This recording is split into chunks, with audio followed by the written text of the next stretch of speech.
Hello dear student, आइए आज बात करते हैं एवोल्यूशन पे। ठीक है, तो जैसे आपको ये बोरिंग चैप्टर लगता है तो बड़ा इंटरेस्टिंग चीज़ें याद करने होती हैं कुछ ना कुछ। ठीक है, तो आइए देखते हैं एवोल्यूशन। एग्जाम के पॉइंट ऑफ व्यू से कम 2 से 3 सवाल आते हैं, मिनिमम 2 सवाल तो आ ही जाता है, और 8 नंबर में आपको पता है क्या से क्या हो जाता है। और छोटी चैप्टर कम चीज़ें लिखा है, कम समय में पढ़कर अच्छा खासा मार्क्स मिल जा रहा है, तो क्या ही दिक्कत है। आइए स्टार्ट करते हैं। What is evolution? जैसे आप पढ़ते हैं एनसीईआरटी में डेफिनेशन लिखता है एवोल्यूशन की। Evolution is history of life on the earth. What is evolution? History of life on the earth. ठीक है, आज हम लोग बात करेंगे आप कैसे इवॉल्व हुए। ठीक, धरती में लिविंग ऑर्गेनिज्म का कैसा एवोल्यूशन हुआ, कैसे कैसे पूरा यूनिवर्स बना, फिर गैलेक्सीज बनी, गैलेक्सीज के अंदर प्लैनेट बने, प्लैनेट के अंदर आपका एक अर्थ, अर्थ के अंदर आप हैं, अर्थ के अंदर एक सोचिए एक भारत देश के अंदर एक स्टेट यूपी, यूपी के अंदर कानपुर, कानपुर के अंदर आप एक छोटे से रूम पे। ठीक है, तो यूनिवर्स के कंपेयर में आप तो क्या, यहाँ तक कि अर्थ को लिखता है कि the size of earth with respect to size of universe is indeed a speck, मतलब एक बहुत छोटी सी स्थान रखता है अर्थ। तो सोचिए आप मतलब इतने यूनिवर्स के अंदर, इतने यूनिवर्स के अंदर मिलियंस ऑफ गैलेक्सी है, उस गैलेक्सी में एक आपकी गैलेक्सी का नाम है मिल्की वे गैलेक्सी, जिसे दुग्ध मेखला कहते हैं। ठीक है, आकाश गंगा, तो उसमें आप रहते हैं। तो इतना बहुत बड़ा जीवन में टेंशन नहीं लेना होता है। ठीक है, एग्जाम सारे इंपॉर्टेंट होते हैं, लाइफ में हर कुछ इंपॉर्टेंट होता है, लेकिन उससे ज़्यादा होता है आप और आपके पेरेंट्स। ठीक है, तो पढ़ते रहना है बहुत ज़्यादा, मतलब ये नहीं प्रूव करना है कि I am something, I am brilliant, I am different. इतने मिलियन बिलियंस ऑफ स्पीसीज है यार अर्थ पे, सब अगर सबका अस्तित्व क्या ही है। अगर इसके हिसाब से एवोल्यूशन के हिसाब से भी देखो, 1 मिनट में सोचना शुरू किए कि भैया आपके यूनिवर्स के अंदर मिलियंस ऑफ गैलेक्सी है, मिलियन ऑफ गैलेक्सी में एक गैलेक्सी दैट इज आपकी मिल्की वे गैलेक्सी के अंदर सोचिए कई प्लैनेट है, उस प्लैनेट में आप अर्थ एक प्लैनेट, उसके अंदर एक कंट्री, डिफरेंट कंट्री, उसमें एक कंट्री के अंदर एक स्टेट के अंदर एक सिटी, कानपुर काकादेव के अंदर आप रूम पे बैठे हो। ठीक है, तो बहुत ज़्यादा लाइफ अपने आप को बहुत वो नहीं करना है। ठीक है, लाइफ में सब चलता रहता है। तो evolution is history of life on the earth, या मैं तो एक बात में कहूँ, ये तो घिसी पिटी डेफिनेशन हो गई, डिसेंडेंट विथ मॉडिफिकेशन। क्या? Descendant with modification. जैसे जैसे हम नीचे आ रहे हैं, यानी जैसे जैसे हमारे वंशज आगे बढ़ रहे हैं, तो उनमें कुछ ना कुछ मॉडिफिकेशन हुआ। यानी अगर आप पुराने समय को सोचो, पुराने टाइम का अगर सोचते हैं आप, जैसे जो पहले एवोल्यूशन हो, बहुत आपके पहले प्री मंडलिक बने जो आपके ह्यूमन बीइंग, उसके कंपेयर में आज आपके अंदर कितना एवोल्यूशन हुआ, तो डिसेंडेंट हो गया, यानी मॉडिफिकेशन चेंज हुआ। ठीक है, it is a evolution is a slow, irreversible, बदला नहीं जाता, irreversible dynamic change, dynamic change is a dynamic process of change लिख सकते हैं आप। तो ये मोटी मोटी डेफिनेशन समझ गए, history of life on the earth, descendant with modification and slow irreversible process of changes, dynamic process of change, जो चेंज चलता रहता है, और ये चेंज जो है काम का भी हो सकता है और खराब भी हो सकता है। ठीक है, कई बार म्यूटेशन से अलग अलग चीजें होती है, तो म्यूटेशन इवोल्यूशन कराता है, वो चीजें आप पहले पढ़ चुके हैं। तो ठीक है, ये रहा एवोल्यूशन। अब कैसे कैसे एवोल्यूशन हुआ, कैसे कैसे साइंटिस्ट आए, बहुत सारे देखिए इस पे बहुत सारे थ्योरी दी गई। पहले बहुत सारे साइंटिस्ट थे, जैसे फादर सोरेस कहते हैं, स्पेशल क्रिएशन थ्योरी दिया उन्होंने, फादर सोरेस। ये एक्चुअली साइंटिफिक बेसिस थ्योरी ना होगी, एक प्रकार की धार्मिक थ्योरी होगी, रिलीजियस थ्योरी हो गई। उन्होंने कहा कि सारी चीज़ें जो हैं ऑर्गेनिज्म, यानी सब कुछ लाइफ पूरे 6 दिन में बन गई, एज अ मतलब सडन बन गई, और 6 दिन में बन गई, और 6वें दिन हम लोग का एवोल्यूशन, मतलब 6वें दिन हम लोग बने, यानी मोस्ट कॉम्प्लेक्स। आप एनिमल किंगडम के अंदर मैमेलिया क्लास के अंदर हम लोग पढ़ते हैं कॉर्ड डेटा में, तो सबसे कॉम्प्लेक्स है, इसलिए 6वें दिन हम लोग बने, 6 दिन में पूरी लाइफ बन गई। This was theory of special creation given by father Soros. उसके बाद बहुत सारे आए, थ्योरी ऑफ एबायोजेनेसिस, जिसमें कहा कि एज सच लाइफ बन जाती है एबायोटिक कंपोनेंट से। फिर उसको डिस्कार्ड करने के लिए थ्योरी ऑफ बायोजेनेसिस आई। इसी तरह बहुत सारे थ्योरी आई, उनको सबको पढ़ाना नहीं क्यों एनसीईआरटी में नहीं। तो इस तरह एवोल्यूशन के बारे में कई सारे साइंटिस्टों ने बताया, लेकिन उसके बाद जब पॉस्चर साहब आए तो उन्होंने कुछ साइंटिफिक टर्म के हिसाब से बताया। तो वो देखते हैं Louis Pasteur life come only from pre existing life.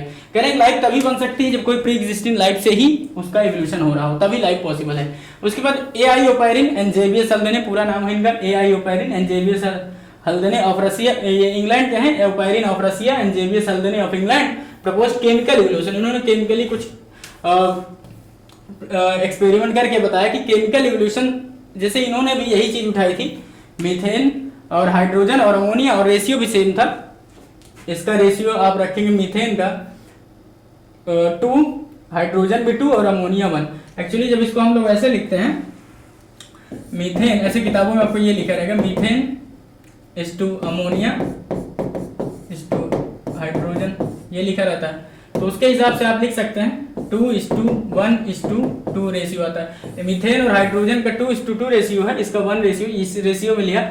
उसके बाद जब दूसरे साइंटिस्ट है एस एल मिलर, उन्होंने भी यही चीज उठाई और बताया कि उन्होंने वाटर वेपर और 800 डिग्री सेल्सियस पे चीजें ली और बताया कि बहुत सारे अमीनो एसिड बनती हैं। अमीनो एसिड बनती कौन कौन सी, लाइसिन वगैरह बनी थी, ग्लाइसिन, लाइसिन, ये सब थी। That was sign of life. इन्होंने इतना बताया मिलर एक्सपेरिमेंट में। आप चीजें याद रखिएगा कि जो टेम्परेचर दिया तो 800 डिग्री सेल्सियस लिया था, कितना, 800 डिग्री सेल्सियस, ठीक है। क्लोज फ्लास्क था बस। अब शॉर्ट है तो इसलिए काम की चीजें याद रखें, पूरा एक्सपेरिमेंट बताते हैं आपको। फिर आइए जियोलॉजिकल टाइम पीरियड। देखिए कहता है यूनिवर्स जब बना तो यूनिवर्स कैसे बना, तो उसमें एक थ्योरी है आपकी कि भैया यूनिवर्स बिग बैंग थ्योरी से बनी है। Universe, our universe arose from big bang theory. What was big bang theory, ये थोड़ा देख लेते हैं। Big bang theory, big bang theory, big bang theory क्या कहती है कि यूनिवर्स कैसे बना। एक्चुअली क्या हुआ, बहुत सडन एक एक्सप्लोजन हुआ, बहुत सडन एक एक्सप्लोजन हुआ। फिर उसके बाद उसमें क्लाउड्स, गैसियस क्लाउड्स बने, फिर वो कूल डाउन हुए, कूल डाउन होने के बाद गैलेक्सीज बनी। गैलेक्सीज में ग्रेविटेशनल फील्ड लगने की वजह से प्लैनेट बने और प्लैनेट के अंदर लाइफ रोज हुई। सोचिए 20 बिलियन ईयर एगो आपका यूनिवर्स बना। 20 बिलियन ईयर एगो से लेके अब तक की कहानी आप किताबों में मोटा मोटा पढ़ते हैं आपका यूनिवर्स। उसके बाद 4 billion year ago, 4.5 billion year ago अर्थ बनी। उसके बाद 4 बिलियन 0.5 बिलियन ईयर एगो बाया। देखिए हम लोग यहाँ पे billion year ago, billion year पूरा नहीं लिखेंगे तो बाया लिखेंगे, और मिलियन ईयर एगो लिखेंगे माया, MYA, ठीक है। तो ये याद रखिए। तो बिग बैंग थियरी, ठीक है। थर्मोन्यूक्लियर एक्सप्लोजन हुआ। बिग बैंग थियरी बताती है कि थर्मोन्यूक्लियर एक्सप्लोजन हुआ और यूनिवर्स कैसे कैसे बना। आप लिख लीजिए, कभी कभी आ जाता है कि बताइए सीक्वेंस में कैसे कैसे बना। तो 2 चीज बिग बैंग में पता होना चाहिए कि थर्मोन्यूक्लियर एक्सप्लोजन हुआ। थोड़ा सा ऊपर लिखते हैं, कहीं जगह है ये यहाँ। बिग बैंग थियरी में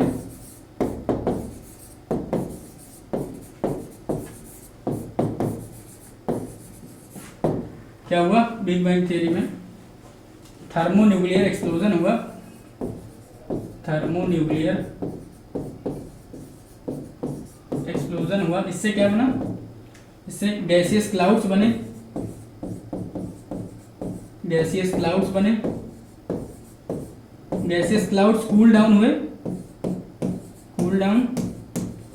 उसके बाद क्या हुआ, galaxies, formation of galaxies, galaxies बनी। कई सारी गैलेक्सीज होती हैं आपके यूनिवर्स में।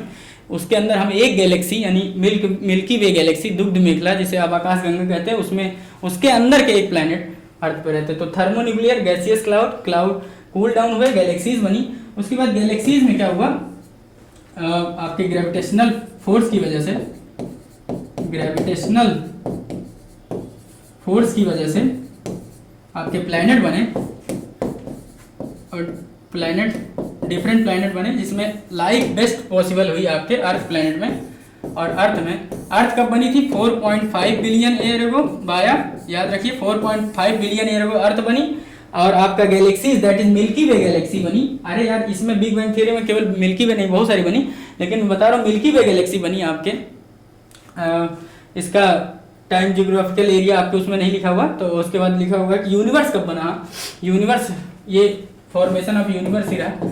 यूनिवर्स के बारे में याद रखिए आप, 20 बिलियन ईयर एगो, और 4.5 में अर्थ बनी। फिर first non cellular life arrows हुई 4 billion year ago, 0.5 billion year ago के बाद। आइए हम देख लेते हैं जियोग्राफिकल स्केल में क्या क्या बने। उसके बाद ये तो रहा formation of big bang theory. Big bang theory के तहत ये सारी चीजें बनी हैं। उसके बाद अब देखते हैं कैसे कैसे पार्टिकल बने, यानी एटम, फिर इनऑर्गेनिक, ऑर्गेनिक, कैसे कैसे पूछ लेता है ना हमसे, कोएसरवेट मॉलिक्यूल बने, उसके बाद आप हेट्रोट्रॉपिक बने।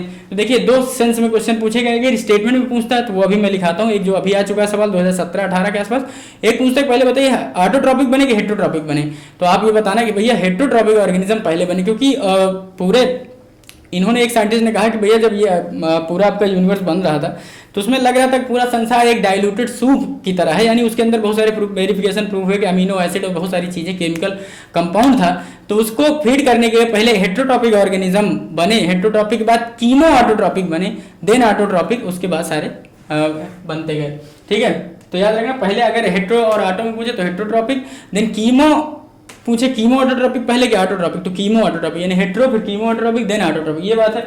उसके बाद अगर पूछता है कि स्टेटमेंट टाइप से पूछता है सवाल, तो उसमें एक चीज लिखते हैं अभी, सबसे पहले फ्री एटम बना, फ्री एटम के बाद इनऑर्गेनिक कंपाउंड बने, इनऑर्गेनिक कंपाउंड बने,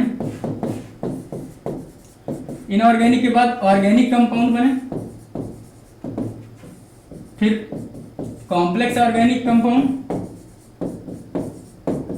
complex organic compound, complex organic के बाद ईओ बाइंड्स बने, ईओ बाइंड्स या प्रोटो बाइंड्स कह सकते हैं आप, प्रोटो बाइंड्स, एक्चुअली पहले प्रोटो बना फिर यू बाइंड्स बना। ठीक है, तो प्रोटो बाइंड्स जिसमें कोएसरवेट वगैरह आते हैं, कोएसरवेट, ठीक है, ये सब बने। उसके बाद यू बाइंड्स के बाद आपका प्रोकैरियोटिक बने, प्रोकैरियोटिक के बाद यूकैरियोटिक बने। तो ये रहा ओरिजिन। तो इसी तरह के स्टेटमेंट पूछा था, पीवाईक्यू आप लगाएंगे तो उसमें मिलता है कि पहले क्या बने, तो पहले बताइएगा आपको, उसमें स्पेशली मोनोमर और पॉलीमर की बात की थी, तो मैं यहाँ लिख देता हूँ। उसने कहा था कि ऑर्गेनिक कंपाउंड, देखिए ऑर्गेनिक यानी कॉम्प्लेक्स, यानी ऑर्गेनिक कंपाउंड में पहले ये मोनोमर बना, उन्होंने पहले मोनोमर बनवाया, यानी क्वेश्चन के point of monomer, then complex को आप कह सकते हैं कि भैया पॉलीमर बना, पॉलीमर के बाद जब बना वो बना आपका प्रोटोबाइंड्स, दैट इज कोएसरवेट के बाद आप कहिए पूरी heterotrophic organism like prokaryotic, eukaryotic, ये सब बनना शुरू हुए। तो पहले monomer, then polymer, then protobionts, then आपका ऑर्गेनिज्म हेट्रो या ऑटो या यूकैरियोटिक या प्रोकैरियोटिक, ऑप्शन के हिसाब पे डिपेंड करेगा। ठीक है, ये रहा सीरीज ऑफ एवोल्यूशन, कैसे कैसे एवोल्यूशन हुआ है। ठीक है, ऑर्गेनिज्म में पार्टिकल के टर्म्स में, और वो रहा यूनिवर्स बनने की कहानी, बिग बैंग थ्योरी। इतना अगर आप जान लिया तो नीट के पॉइंट ऑफ व्यू बहुत है, आप धुआं कर दोगे। आइए देखते हैं ज्योग्राफिकल स्केल में, याद रखिएगा timing, 20 billion year ago origin of universe, 20 बाया BY बाया मतलब बिलियन ईयर एगो यूनिवर्स बना, big bang theory 4.5 origin of earth हुई, 4 बाया में आपकी लाइफ रोज हुई अर्थ पे, 3 बाया फर्स्ट नॉन सेलुलर फॉर्म बना, first non cellular form of life appear in 3 बाया, 2 बाया में फर्स्ट सेलुलर फॉर्म बना। What was theory of evolution? This was theory of evolution idea was strongly challenged during 19th century में, ये बहुत सारे साइंटिस्टों को लग रहा था कि evolution कैसे बना। ठीक है, based on the observation made during sea voyage, इसमें सबसे पहला ऑब्जर्वेशन दिया है आपके चार्ल्स डार्विन साहब ने। इन्होंने क्या किया था, इनकी एक शिप का नाम है HMS बीगल, HMS बीगल का पूरा फुल फॉर्म देखिएगा, हर मैजेस्टी शिप, उनका नाम था ये, हर मैजेस्टी शिप, एक प्रकार की शिप थी इसके तहत इसी में मतलब इन्होंने अपनी पूरी सैर पूरी करी। इसलिए पूछ लेता है कि वो बताइए जिससे आपके डार्विन साहब घूमे थे उसका नाम क्या है, शिप का नाम, तो the ship name of ship was HMS beagle. ठीक है, पूरे संसार का भ्रमण किया। उसके बाद सेम काम अल्फ्रेड वायलेस ने किया, ये कौन थे, नेचुरलिस्ट थे जिन्होंने मलय आर्चिपेलागो में काम किया था। ठीक है, give the same name idea of by Darwin. इन्होंने कैसे कैसे एवोल्यूशन हुआ, आर्चिपेलागो जगह का नाम पूछ लेता है, Malay archipelago. What was evidences of evolution, तो अगर एविडेंसेस ऑफ एवोल्यूशन की बात करें, जाहिर सी बात है भैया यहाँ पे कोई चीज कहानी नहीं चल रही, साइंस एविडेंस मांगती है और ये साइंस का ही पार्ट है। तो व्हाट वाज एविडेंसेस, तो एवोल्यूशन हमको मिलता है एनाटॉमिकल स्ट्रक्चर से, यानी हमें एनाटॉमिकल स्ट्रक्चर पढ़ना होगा, आता है क्वेश्चन यहाँ से बहुत अच्छे भर भर के। एनाटॉमिकल स्ट्रक्चर पढ़ना है, जियोग्राफिकल पढ़ना है, और उसके बाद यहाँ से आपको एविडेंस मिल सकता है, डिटेल नहीं, जियोग्राफिकल, एनाटॉमिकल है, जियोग्राफिकल है, बायोलॉजिकल है, और उसके बाद आप एक पढ़ेंगे आप फॉसिल्स, ये सब एवोल्यूशन का प्रमाण देते हैं, that was evidence of evolution. तो आइए सबसे पहले हम लोग बात करते हैं एनाटॉमिकल स्ट्रक्चर की। ठीक है, तो देखिए एनाटॉमिकल स्ट्रक्चर में होमोलॉगी, फोर लिम्ब इन व्हेल, बैट, चीता एंड ह्यूमन होमोलॉगी को शो करते हैं। What was homology and analogy, सबसे पहले ये देखते हैं। देखिए जैसे जैसे इवोल्यूशन हो रहा था, यानी अगर मैं बात करूं कि सेम ओरिजिन और डिफरेंट फंक्शन, तो होमोलॉगी हुआ। क्या सेम ओरिजिन, यानी जिनकी ओरिजिन सेम है लगभग और फंक्शन उनका डिफरेंट है, जैसे जैसे अडॉप्टेशन इन्वायरमेंट के हिसाब से होता गया वैसे वैसे वो अपने आप को ढाल लिए। सेम ओरिजिन डिफरेंट फंक्शन, यानी मैं ये कहूं कि जैसे फोर लिम्ब है तो ह्यूमन के केस में फोर लिम्ब पकड़ने का काम करती है, वहीं आपके कंटेस्ट में लिखा है कि चीता रनिंग के लिए करता है, बैट उड़ने के लिए करता है। ठीक है, तो मतलब इंसेक्ट ये सब अपना अलग अलग डाइवर्जेंस शो करते हैं। यानी ये क्या हुआ कि जैसे जैसे मॉडिफिकेशन होता गया वैसे वैसे काम के आधार पर ये बनता गया। तो indicate common ancestry, different adaptation में ये डाइवर्जेंस को शो करते हैं। और होमोलॉगी आपका किसका एग्जांपल है? कन्वर्जेंट इवोल्यूशन का। डाइवर्जेंट इवोल्यूशन का मतलब ये नहीं कि कन्वर्जेंट और डाइवर्जेंट, ये तो यहाँ पे इसका शो करेगा। कन्वर्जेंट इवोल्यूशन चीजें सीए याद रखना, कन्वर्जेंट एनालॉगस में है। ठीक है, तो ये चीजें यहाँ पे गलत हो गई हैं, ये डाइवर्जेंट इवोल्यूशन को शो करेगा, नहीं ये चीज यहाँ नहीं होगी। ठीक, तो होमोलॉगी मतलब क्या होता है? What is homology? Same origin different function, divergent evolution को शो करेगी। ये वाला यहाँ के कन्वर्जन। कौन कौन से एग्जांपल हैं? हार्ट, वर्टिब्रेट हार्ट और ब्रेन। देखिए वर्टिब्रेट हार्ट पे क्यों आप नाम तो लिखा रहता है, लेते कैसे? जैसे फिशिस में देखिए 2 चैम्बर हार्ट हुआ, उसके बाद रेप्टिलिया 3 चैम्बर हार्ट, और एम्फीबिया और reptilia 2 chamber heart, except crocodile उसमें 4 चैम्बर था, और ह्यूमन यानी कॉर्डेटा की बात करते हैं 4 चैम्बर हार्ट प्रॉपर बना। तो 2 चैम्बर में आपका मिक्स ब्लड पंप हो रहा था, यानी डीऑक्सीजनेटेड ब्लड पंप हो रहा था। उसके बाद आप ये रेप्टिलिया और एम्फीबियम में मिक्स ब्लड हो रहा था, और उसके बाद बर्ड और इसमें पूरा ऑक्सीजनेटेड डीऑक्सीजनेटेड अलग अलग। यानी एवोल्यूशन के तहत हार्ट की ओरिजिन तो सेम थी लेकिन फंक्शन अलग अलग हो रहा। तो vertebrate heart and brain, tendrils of Cucurbita and thorns of bougainvillea most important है। ये एग्जांपल सीधा पूछेगा कि बताइए होमोलॉगस है कि एनालॉगस है? तो होमोलॉगस की एग्जांपल है। क्यों? क्योंकि इनका ओरिजिन सेम है और फंक्शन डिफरेंट है। ओरिजिन कैसे सेम है? Tendril of Cucurbita and thorn, ये दोनों मॉडिफिकेशन है एक्सिलरी बर्ड से बनते हैं, यानी एक्सिलरी बर्ड इनकी ओरिजिन हुई, एक्सिलरी बर्ड इनकी क्या हुई? ओरिजिन हुई, यानी ओरिजिन सिमिलर हुई दोनों की, और फंक्शन अलग अलग कैसे है कि टेंड्रिल कुकुरबिटा में क्लाइंबिंग यानी सपोर्ट का काम करती है, और थॉर्न जो है वो प्रोटेक्शन का काम करता है। यानी support and protection is a different function but origin इसकी सेम है, दैट इज इसीलिए कहा गया कि ये होमोलॉगी को शो करते हैं। ठीक है, और एनालॉगस का मतलब होता है, यहाँ पे सीधा सीधा लिख लो, different origin, different origin same function. इनका ओरिजिन डिफरेंट होगा लेकिन फंक्शन सेम होगा। जैसे wings of butterfly and bird, इनमें अलग अलग ओरिजिन है लेकिन फंक्शन इनका सब उड़ने का काम करते हैं। Eye of octopus and eye of mammal, mammal में मोर कॉम्प्लेक्स है, more complex retina visual point ये सबसे ज्यादा है, कॉम्प्लेक्स एक्यूट है, इसलिए मैमेलिया में क्या हुआ? मैमेलिया की आई जो है और ऑक्टोपस की आई, ये भी आपके एनालॉगी को शो करते हैं। Flippers of penguin and dolphin, penguin और इसकी ओरिजिन डिफरेंट लेकिन फंक्शन सेम है। स्वीट पोटैटो, और देखिए ये पोटैटो और स्वीट पोटैटो ये भी बहुत अच्छा एग्जांपल आ जाता है। पूछता है स्वीट पोटैटो, देखने में तो दोनों एक जैसे लगते हैं, स्वीट पोटैटो और पोटैटो नाम भी बता रहा है। स्वीट पोटैटो आपको पता है रूट का मॉडिफिकेशन है, एडवेंटिशियस रूट मॉडिफिकेशन, और आपका पोटैटो स्टेम मॉडिफिकेशन, यानी इनकी ओरिजिन कैसे हुई? सिमिलर डिफरेंट सेम हुई और फंक्शन इनका सेम है। कैसे? दोनों फूड स्टोरेज का काम करते हैं। क्या करते हैं? Food storage. तो इसी तरह homology, analogy, and analogy is a convergent evolution. तो याद रखना, सीए याद रखना, कन्वर्जेंट एनालॉगिस, और एचडी याद रखना, होमोलॉगी डाइवर्जेंट। एचडी पढ़ते हैं आप? अरे एचडी हाई डेफिनेशन, वो वाला एचडी नहीं, होमोलॉगस है डाइवर्जेंट। उसके बाद एम्ब्रियोलॉजिकल प्रूफ भी है, embryological aspect evolution was given by Ernest Haeckel, von Baer and industrial mechanism by moth. Moth का एक केस लिखा है आपके एनसीईआरटी में, लिखता है कि जब इंडस्ट्रियलाइजेशन की शुरुआत हो रही थी तो जब 2 प्रकार के मॉथ थे, व्हाइट और ब्लैक। तो जब इतना इवोल्यूशन, इंडस्ट्रीज इतना इवोल्यूशन नहीं निकाल पा रहे थे, यानी उस समय इंडस्ट्री कम थी, तो उस समय क्या थे कि जब भाई जाहिर सी बात स्मोक वगैरह कम है तो पौधों में स्मोक वगैरह कम लगेगी, तो बार्क वगैरह में, तो जो व्हाइट मॉथ थे वो छुप जा रहे थे, उनका बैकग्राउंड तो सब पूरा मतलब क्लीन था, और ब्लैक वाले अपने प्रेडेटर के थ्रू वीड आउट कर लिए जाते, यानी मार दिए जाते थे। जब इतना इंडस्ट्रियलाइजेशन हो गया, इतना स्मोक वगैरह हो गया कि पेड़ों में पूरा ब्लैक ब्लैक हो गया, तो ब्लैक वालों के लिए बैकग्राउंड बन गया, तो ब्लैक अब प्रेडेटर उनको आसानी से पहचान ही नहीं सकता ब्लैक ब्लैक, और व्हाइट मौतों को फिर प्रेडेटरी जो है खत्म करना शुरू कर दिया। तो यही पूरा उसमें दिया हुआ है। What is adaptive radiation? Evolution of different species in given geographical area starting from a point. एक पॉइंट से मतलब एक ही जगह से निकल के कई ऑर्गेनिज्म अपने अपने डिफरेंट एरिया में चले गए। जैसे एग्जांपल लिया है इसमें फिंचेस बर्ड का, उसमें क्या हो, कुछ बर्ड जो है सीड ईटिंग थी, कुछ अनाज खा रही थी, कुछ जो है फ्लेश पे डिपेंड होंगे, तो उनका बीक का मॉडिफिकेशन, चोंच का मॉडिफिकेशन अलग अलग हो गया।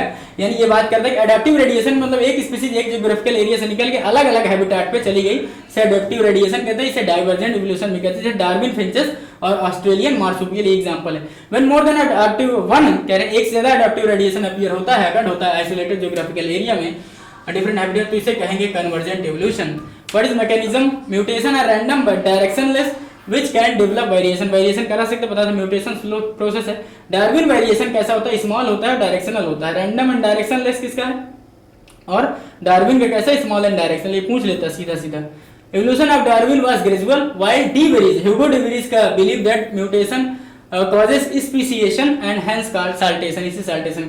अब ये पूछता है बहुत अच्छा, आपका हार्डी मीन वैल्यू प्रूव कर रहा है कि इसी पे पॉपुलेशन में p plus Q square plus 2p equal to 1 होना चाहिए, यानी p प्लस क्यू का रेशियो कांस्टेंट यानी 1 होना चाहिए।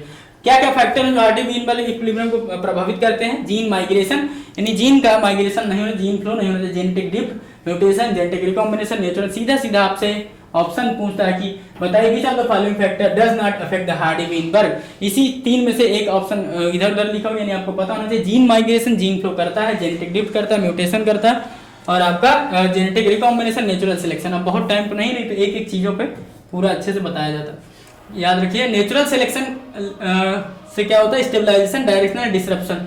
What is stabilization? More individual acquire mean character value, peak and get higher and narrower.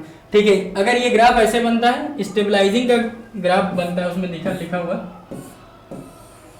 ठीक है। डायरेक्शनल, जब एक डायरेक्शन में शिफ्ट हो, एक डायरेक्शन में, देखिए ये वाला और ये वाला कम है।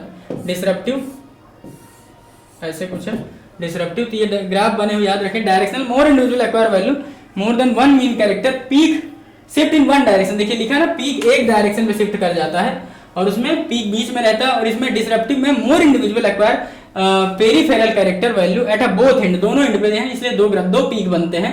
दो पीक डिसरप्टिव, एक पीक बनता है एक शिफ्ट में डायरेक्शनल, और स्टेबलाइजिंग बीच में रहता है, stable. When migration is a section of a section of population to another place, population occur, gene frequency high change original as well as new population का gene migration। एक जगह से दूसरे जगह कोई ऑर्गेनिज्म गया, gene migration. if gene migration happen multiple time, बहुत बार हो जाता है, तो उसे जीन फ्लो कहने लगते हैं। सेम चेंज अगर बाई चांस कुछ भी अगर ऐसा चेंजेस होता है तो उसे जेनेटिक ड्रिफ्ट कहते हैं। In a population original drifted population is called founder and effect is called founder effect. What is a geological time period? Invertebrate कब अपीयर हुए? 500 माया। उसके बाद jawless fishes 350 million ago. Fish with stout and strong fin could be move on land and go back to the water. कुछ fishes coelacanth वगैरह पानी से बाहर आई और फिर वो अपने एक्वेटिक इन्वायरमेंट में चली गई। 320 मिलियन ईयर एगो आपका seaweed existed, C V लिखा है, पूरा लिख लो, सी वीड। और 200 MYA fishes like reptile, ichthyofish fishes like, मतलब रेप्टाइल नहीं बना एक्चुअली, फिशेस लाइक रेप्टाइल थे वो 200 माया। 65 मिलियन ईयर में डायनासोर एक्सटिंक्ट हो चुके थे। कहते हैं कि डायनासोर एक्सटिंक्ट होने के बहुत सारे रीजन बताए जा रहे हैं। एक्चुअली उनका सबसे पहला जो रीजन था कि ब्रेन और साइज के, जैसे ब्रेन बहुत छोटा था और साइज बहुत लार्ज थी, तो ब्रेन और साइज का रेशियो बहुत कम होने की वजह से भी ये नहीं सर्वाइव कर पाए। और कहते हैं कि बहुत सारे एवोल्यूशन, बहुत सारे मेजर चेंजेस हुए इन्वायरमेंट में, बहुत से एवोल्यूशन, तो उसकी वजह से डायनासोर नहीं सर्वाइव कर पाए। The reason lie behind in between, कह रहा है कि रीजन इन्हीं दो के बीच में है, एग्जैक्ट नहीं बताया गया, आपके एवोल्यूशन में लिखा है। Lobe fins evolve into the first amphibian, में पहली बार एम्फीबियम बने लो फिन से। और टायनासोर रेक्स सबसे बिगेस्ट डायनासोर माना जाता है, ये याद रखिए, ठीक है। उसके बाद आइए ह्यूमन इवोल्यूशन, एंथ्रोपोलॉजी में ये सब चीजें बहुत अच्छे से लिखी है। टाइम पीरियड देखते हैं जो स्केल में, नेम और इनकी ब्रेन कैपेसिटी क्या है अलग अलग ऑर्गेनिज्म में, और रिमार्क क्या है, कहाँ कहाँ इवॉल्व हुए ह्यूमन। सबसे पहले ड्रायोपिथेकस, रामा, अस्ट्रेलो होमो इरेक्टस, फिर Homo habilis, Neanderthal man, Homo sapiens. ये पूरा एरोस यही सब इसी डायरेक्शन में, इसी स्केल में आप याद रखिएगा। सबसे पहले 10 से 15 मिलियन ईयर को ड्रायोपिथेकस एप लाइक थे, मतलब वो ape like not human like. Dryopithecus, Ramapithecus was more man like, यानी हम लोग के करीब कौन हुआ? रामापिथेकस। नहीं, पहले ड्रायोपिथेकस इवॉल्व हुआ, फिर रामापिथेकस 10 से 15 मिलियन ईयर को। ठीक है, ईस्ट अफ्रीका, एशिया क्लोज इस एरिया में हुए थे। एरिया नहीं पूछता आपसे। 2 मिलियन ईयर एगो ऑस्ट्रेलोपिथेकस केव डेवलप थे, यानी गुफाओं में रहते थे। उसके बाद होमो हैबिलिस, देखिए ऑस्ट्रेलोपिथेकस की 500 सीसी होती है और Homo habilis 700 CC brain capacity आती है, क्रेनियल कैपेसिटी सीसी। ठीक है, उसके बाद 1.2 होमो इरेक्टस 800 से 1300, 1 लाख टू 40,000 माया मिलियन एयर निएंडरथल मैन हुए, इनकी 1450। सबसे ब्रेन हाई कैपेसिटी थी होमो सैपियन 1650। ठीक है, निएंडरथल, होमो सैपियन, होमो इरेक्टस इरेक्टस, ये इनके सबकी ब्रेन कैपेसिटी आपको अच्छे से याद होना चाहिए। और कहाँ एराइज हुए थे? तो सबसे पहले जो था आपका Dryopithecus, East Africa, Asia, closely related to chimpanzee से मिलते थे। और Ramapithecus Shivalik hill, erect posture, थोड़ा खड़े होकर चलने लगे। कैनाइन इन इसका स्मॉल था। ऑस्ट्रेलोपिथेकस के बारे में, अफ्रीका में इवॉल्व हुए, एक माइल लाइक थे, हाइट कितनी थी? 1.5 मीटर। होमो हैबिलिस के बारे में, टूल मेकर यानी औजार वगैरह बनाना शुरू हो गया था।